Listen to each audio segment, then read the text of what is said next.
Rabindra সরোবরে 1 mile সাঁতার প্রতিযোগিতা। 25 জন প্রতিযোগী, 22টি ছেলে ও 3টি মেয়ে। স্টার্টিং পয়েন্টে খুব ভিড়। প্রতিযোগীরা তেল মাখায় ব্যস্ত। উদ্যোক্তা ঢাকুরিয়া স্পোর্টস ক্লাবের অনুরোধে ক্ষিতীশ প্রতিযোগিতার রেফারি অব দ্য কোর্স। সাঁতারুদের সঙ্গে সঙ্গেই যাবে নৌকোয়। স্টার্টিং পয়েন্ট থেকে একটু এগিয়ে এসে সে আর ভেলো নৌকোয় বসে। খিদা, কে জিতবে বলো তো? সুবীরই মনে হচ্ছে। সুবীরের নামা অন্যায় হয়েছে। এইসব কম্পিটিশানে নামীদের থাকা উচিত নয়। ও তো ন্যাশনাল জুনিয়র রেকর্ড হোল্ড করছে। যা বলেছ, তবে বেশিরভাগই আনকোরা দেখছি। ভেলো শাড়ি দিয়ে দাঁড়ানো সাঁতারুদের পর্যবেক্ষণ করতে করতে বলল, ওই লাল কস্টিউম পরা মেয়েটা কে বলো তো? কখনো তো দেখিনি। এত দূর থেকে ক্ষিতীশ পুরু লেন্সের মধ্যে দিয়ে সাদা টুপি মাথায় লাল রঙে মোড়া তুষার ধবল একটি দেহ মাত্রই দেখতে পেল। কে তা আমি জানবো কি করে? না, এমনি বলছি। বালিগঞ্জ ক্লাবের ট্রেনার প্রণবেন্দু বিশ্বাসকে দেখলুম কিনা মেয়েটার সঙ্গে, খুব বড়লোক মনে হলো। ওই যে সবুজ মোটরটা, ওটাই করে এসে নামলো। সঙ্গে বাবা মাও যেন রয়েছে। তুই বড্ড বেশি দেখিস। না দেখে উপায় আছে? মোমের পুতুলের মতো চেহারা, ওর পাশেই দেখো পোড়ামাটির কেলে পিল সুজের মতো একটা। কি অদ্ভুত দেখাচ্ছে দেখো। ক্ষিতীশ দেখার চেষ্টা করলো। সেকেন্ড কয়েক তাকিয়ে থেকে তার মুখ থেকে বেরিয়ে এলো একটা শব্দ, কোনি। ঠিক তখনই স্টার্টারের বন্দুক গর্জে উঠল। সাঁতারুরা এগিয়ে যাবার পর ক্ষিতীশদের নৌকোটা পিছু নিল। সুবীর এবং আরও গুটি 10 ছেলে এক ঝাঁকে এগিয়ে গেছে। তারপরেও আরেক ঝাঁক।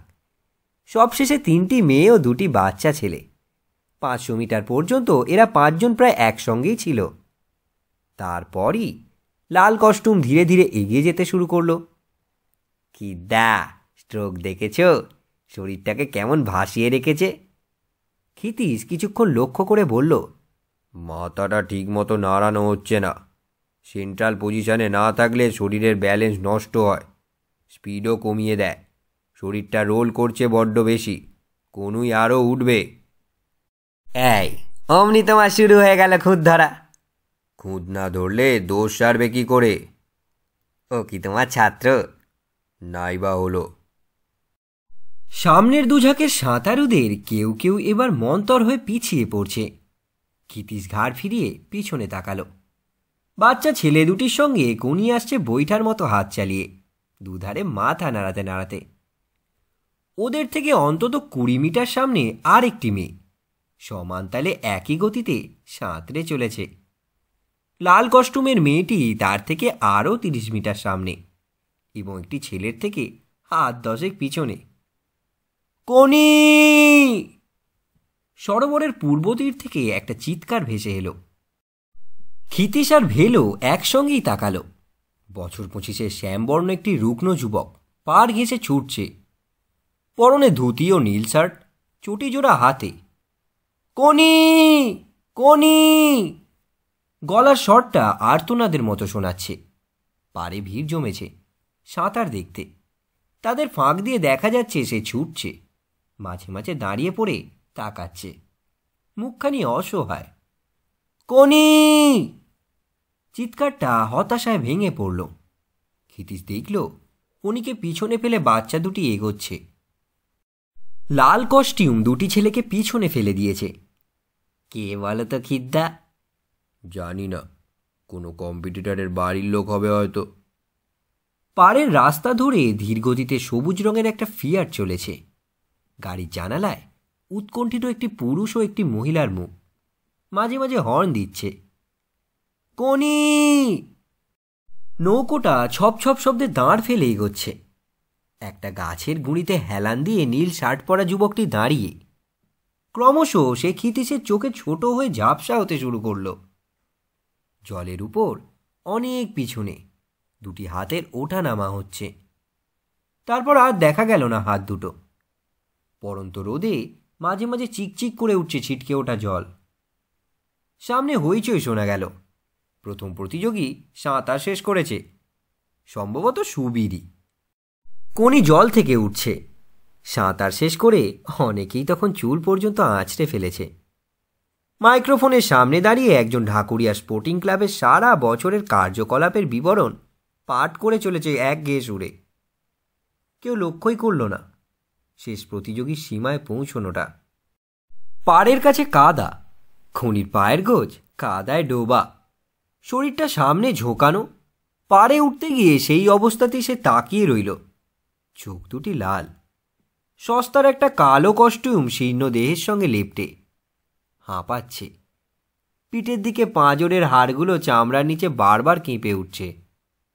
কাঁধের হাড় দুটো উঁচু, সরু লম্বা হাত দুটো ঝুলছে কাঁধ থেকে। একটু দূরে নীল শার্ট পরা রুগ্ন যুবকটি দাঁড়িয়ে, মনোযোগে লাউডস্পিকারে কান পাতার ভান করে। টলতে টলতে কোনি উঠে এলো। ওর বয়সী দুটি ছেলে একটু জোরেই নিজেদের মধ্যে বলা বলি করল, তবু তো শেষ করেছে, পরের বছরের কম্পিটিশনের প্রথম প্লেস পেত যদি আর একটু দেরিতে পৌঁছত। কোনি আরেকবার তাকালো। নীল শার্ট পরা যুবকটির মুখ চড় খাওয়া মানুষের মতো অপ্রতিভ, অপমানিত। সাঁতার শিখবে? চমকে কোনি পিছনে ঘুরল। সেই লোকটা, কাঁচা পাকা কদম ছাট চুল, পুরু কাঁচের চশমা। লাল কস্টিউম পরা মেয়েটি সাঁতার শিখেছে, তাই তোমাকে হারালো। তুমিও ওকে হারাতে পারবে যদি শেখো। হঠাৎ কোনির দু চোখ জলে ভরে এলো। থরথরিয়ে ঠোঁট দুটি একবার কেঁপে উঠল, তারপরই চোয়াল শক্ত হয়ে বসে গেল। ক্ষিতীশের চাহনি দপ করে ওঠা শুধু ভেলোই লক্ষ্য করল এবং অস্বস্তি ভরে সে মাথা নাড়ল। ওই যে দাঁড়িয়ে, ওকে? আমার দাদা। নিজেকে টানতে টানতে কোনি ড্রেসিং রুমের দিকে চলে গেল। ক্ষিতীশ এগিয়ে গেল কোনির দাদাকে লক্ষ্য করে। আমি একজন সাঁতারের কোচ, আমার নাম ক্ষিতীশ সিংহ। আমি আপনার বোনকে সাঁতার শেখাতে চাই। ক্ষিতীশ কোনো ভূমিকা না করে সোজাসুজি কথাগুলো বলল। আমার নাম কমল পাল, আমি একসময় সাঁতার কেটেছি অ্যাপোলোয়, তখন আপনাকে আমি দূর থেকে দেখতাম। কমল তার পাণ্ডুর অসুস্থ চোখ দুটোয় ঔজ্জ্বল্য আনার চেষ্টা করল, তারপর মাথা নাড়িয়ে বলল, আমরা খুব গরিব, সাঁতার শেখার পয়সা নেই। আমাকে পয়সা দিতে হবে না। তা বলছি না, সাঁতার শিখতে হলে খরচ আছে, খাওয়া দাওয়ার খরচ। আমি পারিনি সেই জন্যই, পয়সা ছিল না খাওয়ার। বাবা প্যাকিং কারখানায় কাজ করত, টিভিতে মারা গেল। সাঁতার কেটে এসে খিদে ছটপট করতুম, স্কুলে ঘুমিয়ে পড়তাম। বাবা মারা যেতে স্কুল ছাড়লুম, সাঁতার ছাড়লুম। আজ 5 বছর হয়ে গেল। কি করেন আপনি? আপনি বললে লজ্জা পাবো। বেশ, তুমি কি করো? বাড়িতে আর কে কে আছেন? 7 ভাই বোন, মা, আমি বড়। গত বছর মেজো ভাই ট্রেনের ইলেকট্রিক তারে মারা গেছে। সেজো কাঁচরাপাড়ায় পিসির বাড়িতে থাকে। তারপর কোনি আর 2 বোন, 1 ভাই। আমি রাজাবাজারের একটা মোটর গ্যারেজে কাজ করি। ওভারটাইম করে 6-1.5 টাকা পাই, তাতেই সংসার চলে। থাকি শ্যামপুকুরের বস্তিতে। কমল হাঁপিয়ে পড়ল এই কটি কথা বলেই। ভিতরে ভিতরে যেন উত্তেজিত হয়ে উঠেছে। কোনাকুণ্ঠা বা সংকোচন না করে সাধারণভাবেই নিজেদের অবস্থার কথা বলল। ওর হাঁপিয়ে ওঠার ধরনটা ক্ষিতীশের ভালো লাগলো না। ওর বাবা টিভিতে মারা গেছে, এটা মনে পড়ে অস্বস্তি বোধ করল। নাম করা সাঁতারু হওয়ার শখ আমার ছিল। খুনিটাকে দেখতুম ছোট থেকেই ওর খেলাধুলোর আগ্রহ। আমার ইচ্ছে করে ওকে কোনো একটা খেলায় দিই। গঙ্গায় সাঁতার কাটে শুনেছি, দেখিনি কখনো। দিনরাত টোটো করে শুনেছি ছেলেদের সঙ্গে ঘোরে। অনেকে অনেক কথা বলে আমাকে। আমি তো বাড়িতে ফিরি শুধু ঘুমোবার জন্য। কে কী করছে কিছুই জানি না। তবু মাথা গরম হয়ে উঠলে 2-4 ঘা লাগাই। এর বেশি ওদের জন্য আমি আর কিছুই করতে পারি না। ইচ্ছে থাকলেও ওকে সাঁতার শেখাবার সামর্থ্য আমার নেই। সে দায়িত্ব আমার। তার মানে? ভেলো ব্যস্ত হয়ে এতক্ষণে মুখ খুলল। দায়িত্ব তোমার মানে? মানে বলতে যা বোঝায় তাই। ক্ষিতীশ বিরক্তি জানিয়ে কমলকে লক্ষ্য করে বলল, গার্জেনরা সাহায্য না করলে কোনো ছেলে মেয়েকে শুধু কোচিং দিয়ে বড় করা যায় না। আমি শুধু বাড়ির সহযোগিতাটুকু চাই, বাদবাকি দায়িত্ব আমার। আপনি দায়িত্ব নেবেন, সে তো ভাগ্যের কথা। কমলের চোখের পণ্ডুরতা ছকছক করে উঠল। কিন্তু আমি 1 পয়সা খরচ করতে পারবো না। ধার করে কালকেই 12 টাকা দিয়ে কস্টিউম কিনে দিয়েছি। খুবই বাজে জিনিস, কখনো ওর সাঁতার দেখিনি, এই প্রথম দেখলাম। কথা দিয়েছিল মেয়েদের মধ্যে প্রথম হবেই, দেখলেন তো কি হলো। ক্ষিতীশ ঘাড় নাড়ল। ভেলো বলল, স্ট্রেংথ নেই, অর্ধেকের পর আর টানতেই পারছিল না। ওকে এখন খুব খাওয়াতে হবে, তাই না খিদ্দা? আমরা এখন চলি। ক্ষিতীশ পিছনে মুখ ঘুরিয়ে দেখল দূরে কোনি দাঁড়িয়ে, ফ্রক পরে, কাঁধে প্লাস্টিকের ব্যাগ। আমার খুব ইচ্ছে ও সাঁতার শিখুক, বড় হোক, নাম করুক। তারপর ইতস্তত করে কমল বলল, আর যতটুকু পারি টেনে টুনে চালিয়ে খরচ করার চেষ্টা করব। ওদিকে প্রাইজ দেওয়া হচ্ছে, নাম ডাকা এবং হাততালির শব্দ লাউডস্পিকারে ভেসে আসছে। মেয়েদের মধ্যে প্রথম হয়েছে। ক্ষিতীশ তাকিয়ে ভাই বোনের দিকে। প্রাইজ না নিয়ে চলে যাচ্ছে উল্টো দিকের পথ ধরে। ভাঙা রেলিংয়ের ফাঁক দিয়ে গলে রাস্তায় পড়বে। কমল গলে বেরিয়েছে, কোনি কাত হয়ে মাথা নিচু করে। ঝটকা দিয়ে সে একবার ফিরে দাঁড়ালো। বালিগঞ্জ সুইমিং ক্লাবের হিয়া মিত্র, টাইম 35 মিনিট 18 সেকেন্ড। কোনি মাথা নামিয়ে রেলিংয়ের ফাঁক দিয়ে বেরিয়ে গেল।